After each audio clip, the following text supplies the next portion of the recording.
अस्सलाम वालेकुम। कॉनेंस किचन में आज आपके लिए लेके आए हैं बहुत ही मज़ेदार सी रेसिपी। आज हम बनाएंगे बीफ टिक्का। बहुत मज़े का ये टिक्का बनता है। जो लोग वेट लॉस कर रहे हैं उनको भी ये बहुत मज़े का लगेगा और उनके वेट लॉस में भी बहुत फ़ायदा देगा। सबसे पहले 2 किलो मैंने बीफ ले लिया है। उसकी बिल्कुल छोटी छोटी मैंने क्यूब्स में इसको काट लिया है। आपने बोटी जो करनी है बहुत छोटी करनी है, साथ में इस तरीके का फैट भी होना चाहिए। सबसे पहले हमने गोश्त को पानी के साथ अच्छे से वॉश कर लेना है। उसके बाद इसको एक बास्केट में डाल के रख देंगे और थोड़ी देर के लिए इसी तरीके से छोड़ देंगे ताकि इसमें से जितना ब्लड है, जितना पानी है एक्स्ट्रा, वो सब निकल जाए। उसके बाद हमने एक बाउल में डाल लेना है सारे मीट को। सबसे पहले ऐड करेंगे इसमें लहसुन अदरक का पेस्ट 1 टेबलस्पून। साथ ही इसमें स्पाइसेस भी ऐड कर देंगे। 1 टेबलस्पून जाएगा या हस्बे जायका जितना आपको पसंद हो नमक आप उसमें डाल सकते हैं। 1 टेबलस्पून इसमें जाएगा नमक, आधा चाय का चम्मच लाल मिर्चों का पाउडर, आधा चाय का चम्मच मोटी कुटी लाल मिर्च, 1 टेबलस्पून इसमें जाएगा कच्ची पाउडर, 1 टेबलस्पून जाएगा साबुत धनिया, आधा चाय का चम्मच इसमें जाएगा कश्मीरी लाल मिर्च और 1 टेबलस्पून इसमें जाएगा गरम मसाले का पाउडर। अगर आपके पास कच्ची पाउडर ना हो तो आप इसमें 1 टेबलस्पून कच्चे पपीते का पेस्ट ऐड कर लीजिएगा, या अगर वो भी ना हो तो आप कोई भी मीट टेंडर का इस्तेमाल कर सकते हैं, जिससे हमारा मीट जो है वो अच्छे से टेंडर हो जाए। इन सब चीज़ों को इसमें डाल के मिक्स कर लेंगे अच्छे से, हाथों की मदद से बहुत अच्छे से मिक्स करेंगे ताकि सारी बोटियों पे जो है वो अच्छे से मसाला लग जाए। अब इसको तकरीबन ओवरनाइट के लिए, बेहतर रिज़ल्ट तो यही है कि आप इसको ओवरनाइट के लिए रखें। अगर आप इसको ओवरनाइट के लिए नहीं रख सकते तो आप इसको तकरीबन 4 से 5 घंटे के लिए मैरिनेट करें। मैंने इसको ओवरनाइट के लिए मैरिनेट किया है। अब नेक्स्ट टाइम इसको बनाने लगी हूँ। एक पैन ले लिया है, उसमें मैंने ये जितना मेरे पास मीट था वो डाल दिया है। साथ ही मैंने इसमें डाल दिया है 1 कप दही। आपने दही डाल के इसको मैरिनेट नहीं करना, वरना आपका गोश्त जो है वो अकड़ जाएगा और जल्दी जो है वो सॉफ्ट नहीं होगा।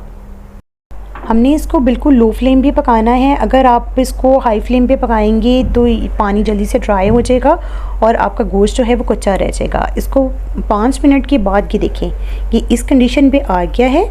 ये देखिए दही ने भी अपना पानी छोड़ना स्टार्ट कर दिया है और मीट में भी जो पानी था वो भी निकलना स्टार्ट हो गया। बिल्कुल लो फ्लेम पे आपने इसको कवर करके पकाना है। इसको तकरीबन 35 मिनट हो गए हैं पकते हुए और ये देखें 35 मिनट के बाद भी इसमें बिल्कुल थोड़ा सा पानी अभी भी मौजूद है।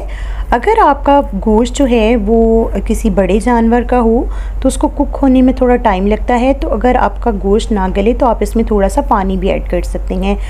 गोश्त को पकते हुए 40 मिनट हो चुके हैं और देखें अभी भी हल्का से इसमें पानी भी मौजूद है और ये बहुत अच्छे से कुक हो चुका है। मैंने अभी चेक किया था इसको, बहुत अच्छे से ये कुक हो चुका है। अब हम इसके अच्छे से बुनाई करेंगे ताकि ये जो बिल्कुल थोड़ा सा पानी रह गया है ये भी ड्राई हो जाए और बिल्कुल ये मसाला जो है हमारी क्यूब्स के ऊपर, हमारी बोटियों के ऊपर अच्छे से चिपक जाए।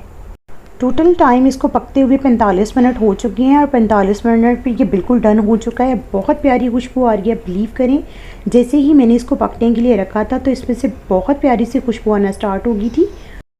माशाल्लाह से ये रेडी हो चुका है। अगर आप इसको और अच्छा फ्लेवर देना चाहते हैं तो आप इसमें 1 टेबलस्पून बटर ऐड कर लीजिएगा, उससे भी इसका फ्लेवर जो है बहुत मज़े का आता है। अब इसको डिश आउट करते हैं। बिस्मिल्लाहिर्रहमानिर्रहीम।